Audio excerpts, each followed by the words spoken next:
Bishut Moray Verabotai, with the permission of Hashem, I would like to wish you a good week. I hope that you have a good Pesach. And this week Parasha is the first week of the Parasha of the summer. Parashat Shemini is the week that Hashem asked the Jews to inaugurate the temple, and that kind of inauguration was started good, but it finished with a disaster. The two sons of Aaron died during their service in the Beit HaMikdash. And the question is why? Why? On one hand, according to the Torah, Nadav and Avihu, they were big tzaddikim. On the other hand, Hashem, he asked the Jews to mourn them and to cry for their death and to bury them with all the honors that they deserve. So that means that Nadav and Avihu are big tzaddikim. On the other hand, there is a problem that they died because they did not do well their job. So if they die because of this, so they are not great, they are not big tzaddikim. So why we have to mourn them? I mean, there is a problem. It's, if they are tzaddikim, so why they die in their service? And if they are not big tzaddikim, so why Hashem ask us to mourn them, to cry them? So we must understand, were they tzaddikim and they did not do a sin, or they were tzaddikim but they did a sin, so because of this they die. And we have to understand why they were punished. If you are tzaddik, you do everything well and you are not punished. If you are not tzaddik, you did something bad, so you are punished. So they don't deserve that we should mourn them. So this is the question that we need to understand in this parasha of this week. Were Nadav and Avihu big tzaddikim or not? If they were big tzaddikim, so how they did better job, and because of that they die. And then why we have to mourn them? Why we have to cry them? If they were not tzaddikim, and because if they die, so why you have to cry them? My friend, the rabbis, our Hachamim, give a lot of reasons why they were punished. A lot of reasons. One reason because they were not married. A man should get married. We are not allowed to remain without being married. There is another reason why they die, because they were punished because they are not allowed to drink wine at their service. And they did drink some wine before they started the service. Some rabbis said because they did something that Moshe Rabbeinu he did not say yet. I mean, what they did, that was going to happen after. But at that moment, Moshe, he did not, because you must know that Moshe Rabbeinu is the teacher. Moshe Rabbeinu is the one who teaches Torah to the Bnei Israel. So everything that he teach, we do. I mean, at that moment, Moshe Rabbeinu did not teach yet the Bnei Israel to do what Nadav and Avihu did. So because of that, they were punished, because they had to wait, and they did not wait. Till Moshe Rabbeinu teach the Jews the lesson that's what they did. No, I don't want to go into detail what kind of lesson, because there is no time. But there is some rabbis who said that they wanted really to take the control from Moshe and Aaron and to lead the Jews to be the leaders. Because for them, Moshe and Aaron, they were very weak. Their leadership was weak. So they wanted to be, extremists, very, very. And that Hashem did not like. So all that reason, he did that Nadav and Avihu, they were punished. That means, you see, you have to understand one thing. never Hashem punish somebody in one shot. Only after a few things that a man do, then Hashem will punish him. Usually Hashem doesn't punish right away. I mean, a lot of times, even as a father, when my son do something, I don't punish him, but I warn him. And then, when he do something again, so after 2-3 things that he did, so I punish him. So Hashem as well, he did not punish Nadav and Avihu right away for few things that they had in their hand, until they did what they did on the 1st of Nisan at the service. When they did what they did, so now Hashem, he punished them for all the rest. But still, they were big tzaddikim. Still they were. So now, what we have to understand, so why they were punished? I mean, okay, if they were not married because they wanted to be free, they wanted to serve Hashem. If they drink some wine because, when you drink wine you are happy, so they wanted to be more happy at the service of Hashem. If they wanted to take control from Moshe and Aaron, because for them, Moshe and Aaron, they're not doing good job. So they thought they can do better. So, if they did a lesson, they did something that Moshe Rabbeinu he did not teach them yet, because they thought, well, this is the opportunity to do it. Why we have to wait till Moshe Rabbeinu teach the Jews what to do? Let's do it now. Now that we know, let's do it. So you see, really, they did not do bad things. I mean, they were big tzaddikim. So still, the question is, so why they were punished? For us, we can, I mean, honest, all the reasons that we did, that for this, they were punished, really, if we look at it, there was not bad thing that they did. Because for everything that they did, they have a reason. Don't forget, the Torah said that a tzaddik, he knows what he's doing. And we have we should not do a remark to a tzaddik. He knows what, sometimes we do not understand the tzaddikim. Nadav and Avihu, there were so much big tzaddikim that no one can understand them. I mean, even Moshe Rabbeinu, after their death, he said to Aaron, now I realize that Nadav and Avihu, they were more tzaddikim than you and me. That means you see, that even Moshe and Aaron, at the time, when Nadav and Avihu, they were alive, they did not understand them. But now that they died at the service of Hashem, because and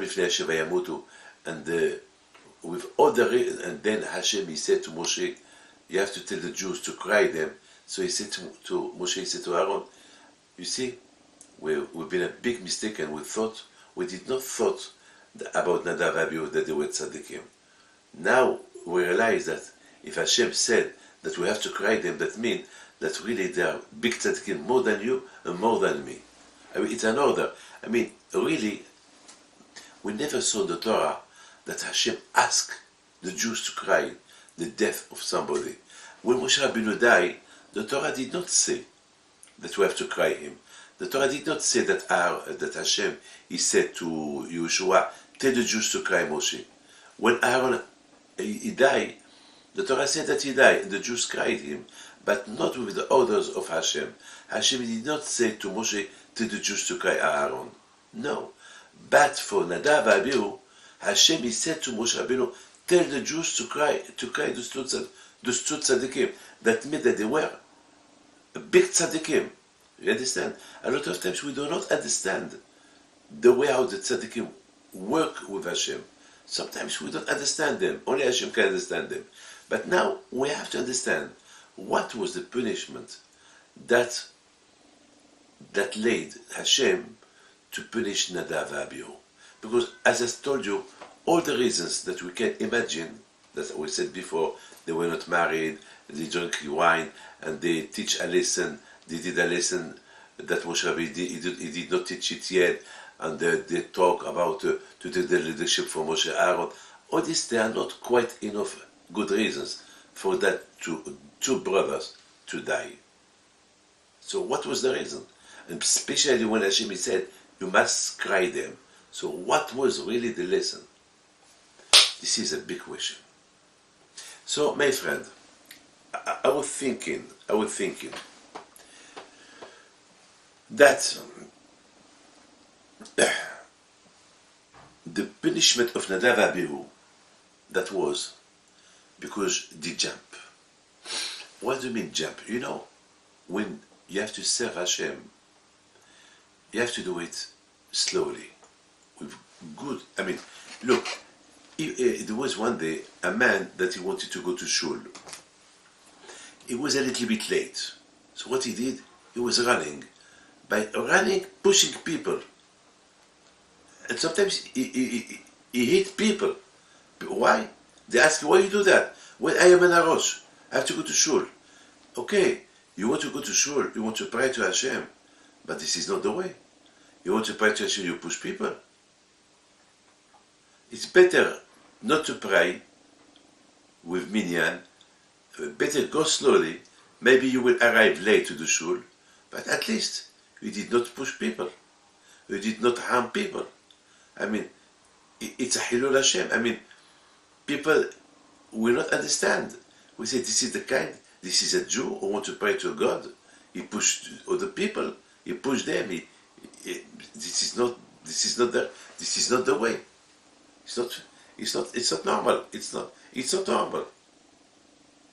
You understand? This is like somebody who wants to eat quick to go to shul. And then it doesn't do Birkat Amazon. You know, eat quick, it's dangerous for you. You have to eat what you can, then go to shul. You cannot do a mitzvah and doing bad things beside the mitzvah. Better not to do the mitzvah and be a good person. So, Hashem, He doesn't want us to serve Him without thinking too much. Everything you want to do, you must think. Before you do something, think about it. Look, today, a man come home, and he's been working all day. Now he arrive home, and he see the house in a mess, and his wife talking to her mother, and he don't smell that the dinner was made. So he's angry. What? Look what a mess in the house. This is the house I left this morning. I want all day working hard to make money to the house. Look what she's doing with her mother. Look what even food she didn't do it. What he's gonna do? He's gonna fight his wife. Then the wife, maybe she will answer him back. Maybe they will divorce. Or this why? Because the husband fault and the wife's fault. Because the wife, she should think that this is not the way to do. I mean, your husband, you go to work, you stay home, at least do what you should do. Okay, she didn't do it because she was tired. Let's say she was tired. Okay, so the husband, he should be a little bit calm, because sometimes when a man is angry, he can say something bad, and that could cost him a divorce, and then it's finished. I saw a lot of people, they divorce for a coffee, for nothing. For nothing. Most of the divorce today, it's for nothing. So, he come home from work, he see a house in a mess, his wife is on the telephone, it doesn't matter. He can give her a smile, a hug. How are you?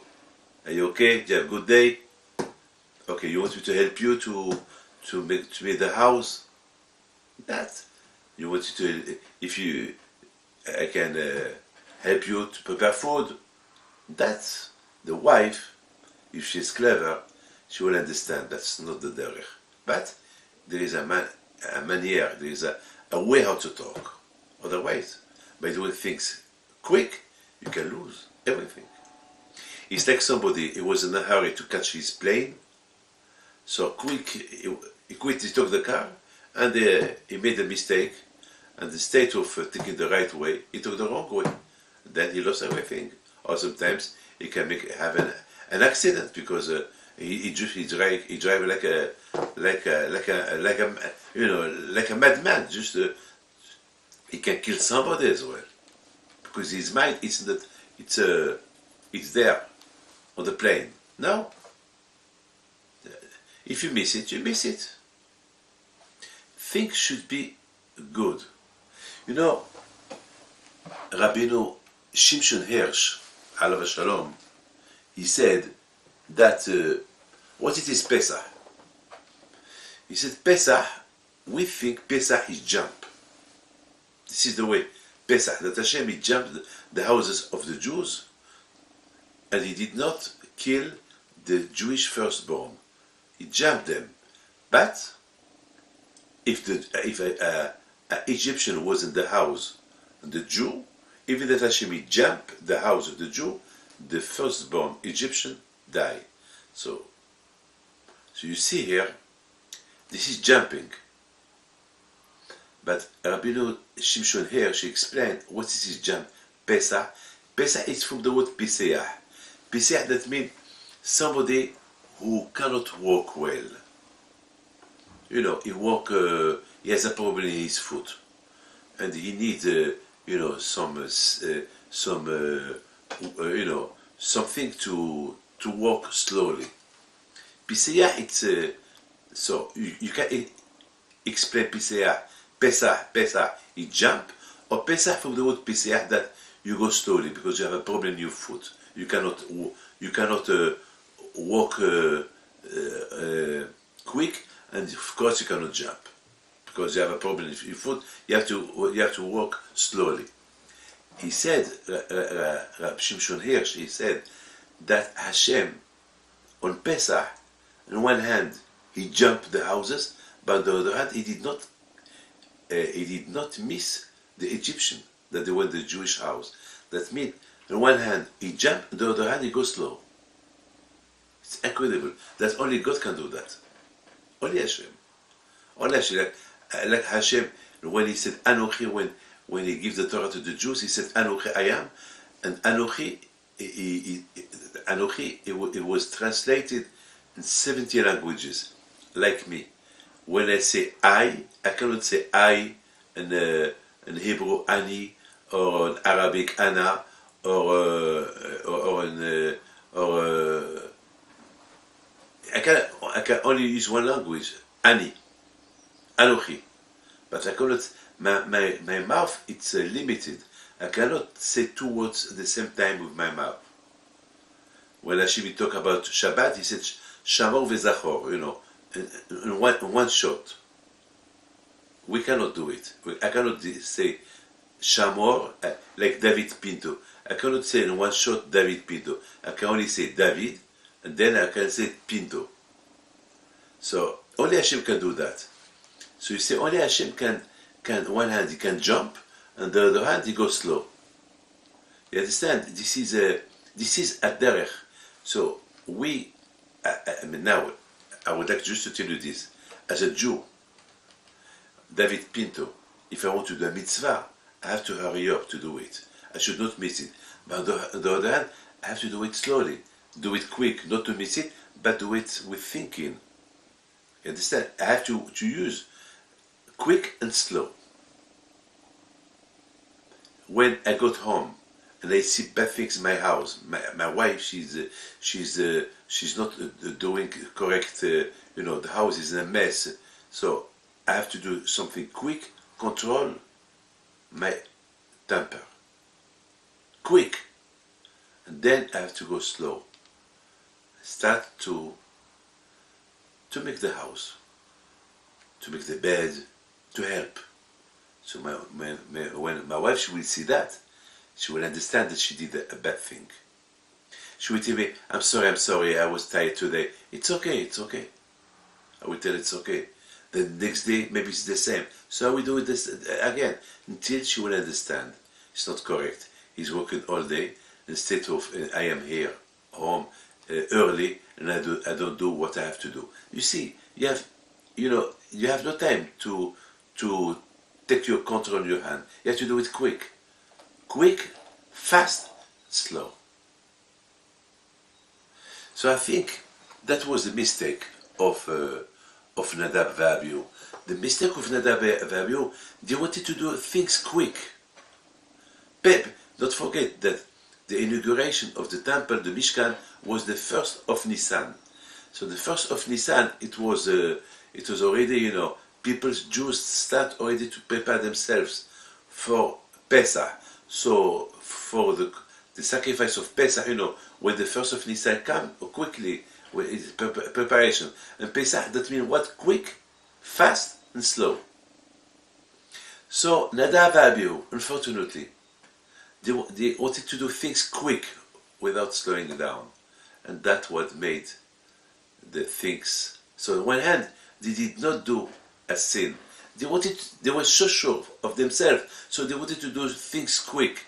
But Hashem, it was not.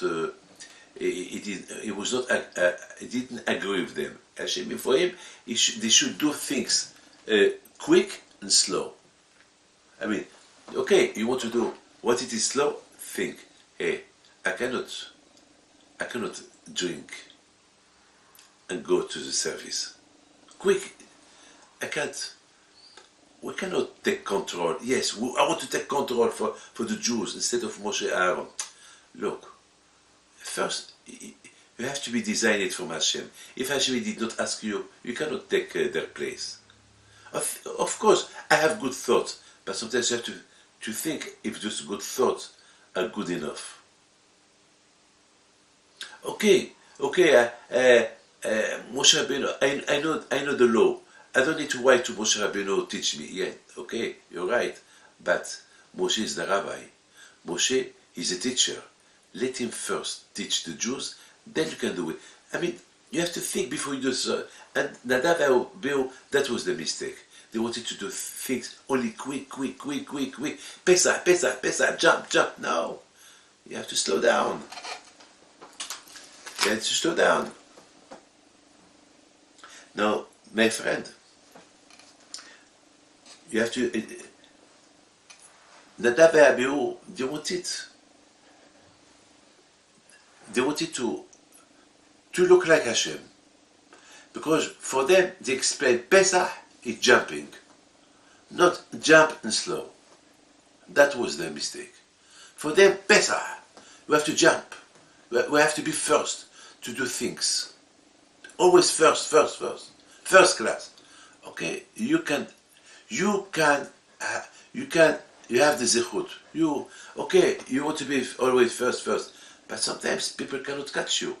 You cannot teach people if you do things first, only quick.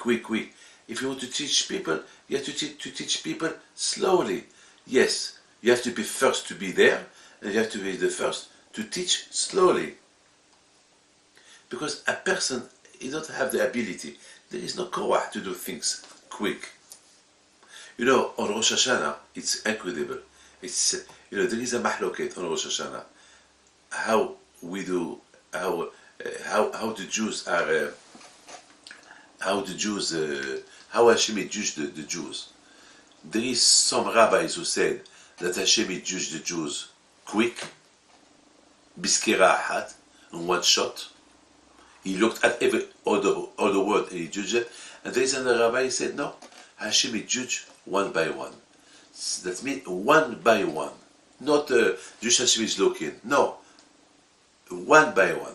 So I was thinking that according to Rabbeinu Hirsch, we understand that Hashem, he has the ability.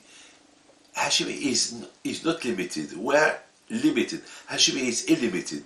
So Hashem, he look at all the Jews, all the world, biskera had in one shot. Then, in that one shot, Hashem will judge everyone an individual. Only Hashem can do that.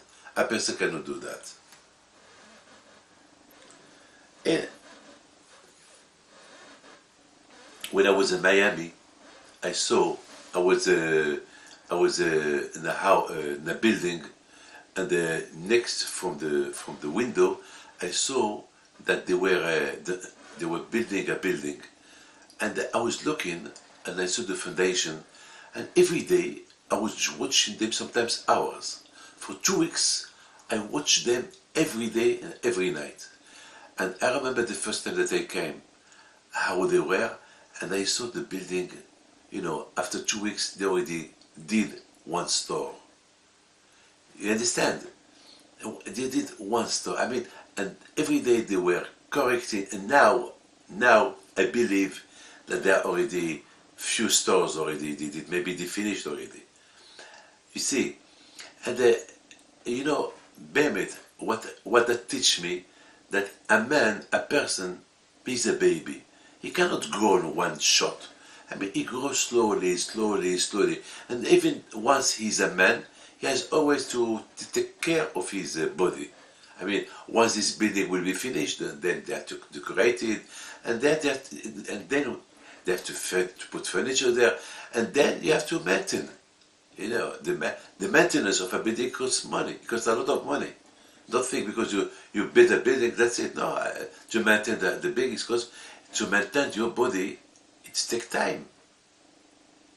And you have to be very careful.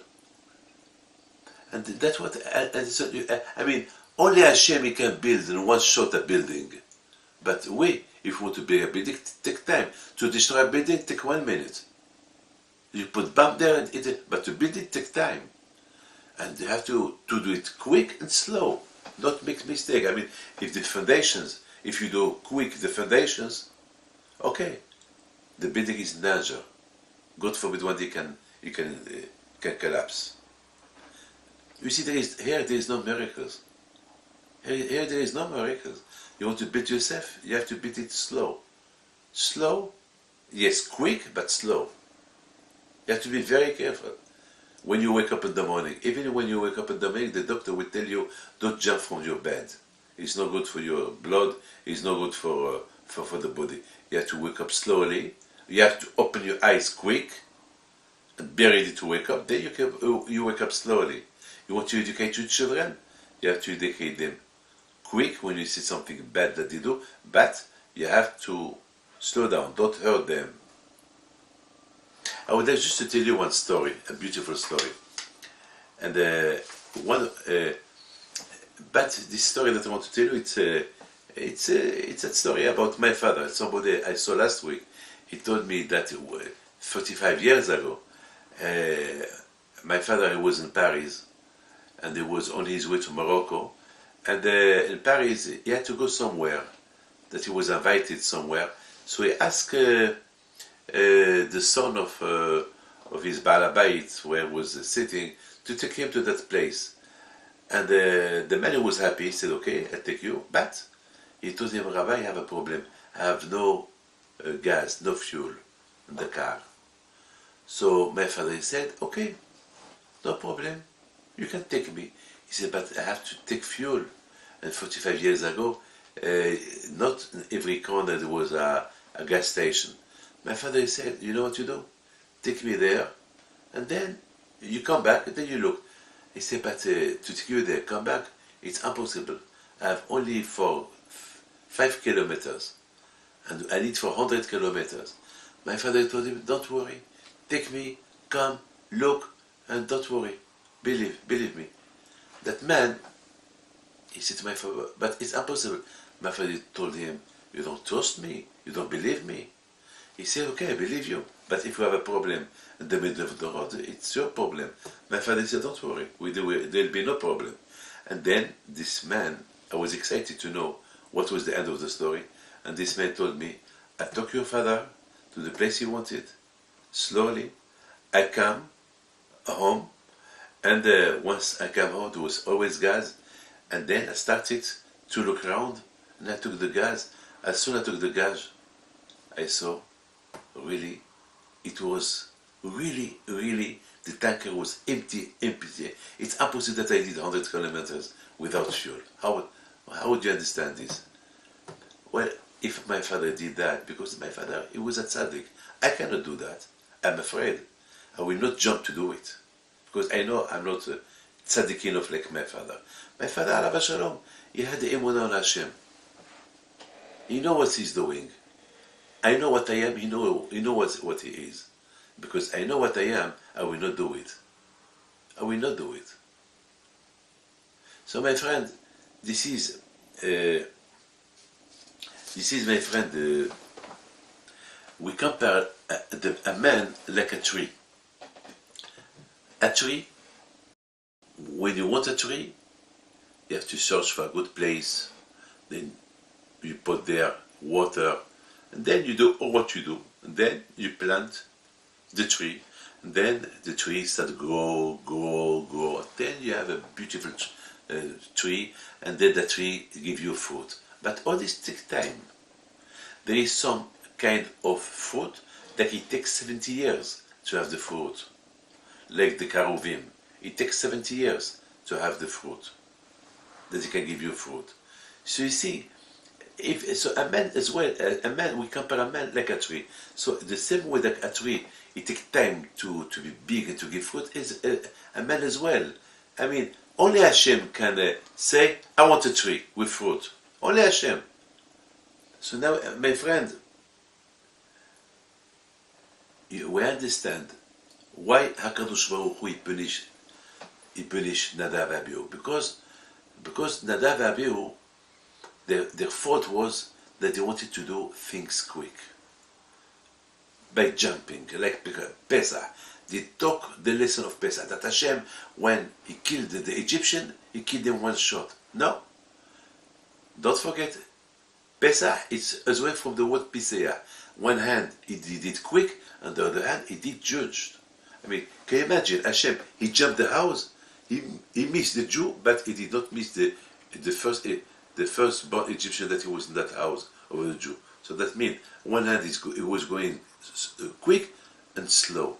That's the way we have to learn from Hashem, but not jumping, because when you do things quick, you don't do it well.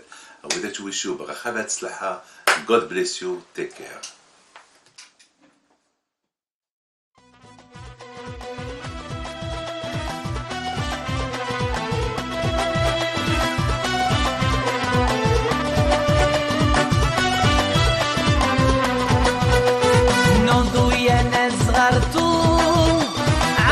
حيم بنتو وقف لنا زي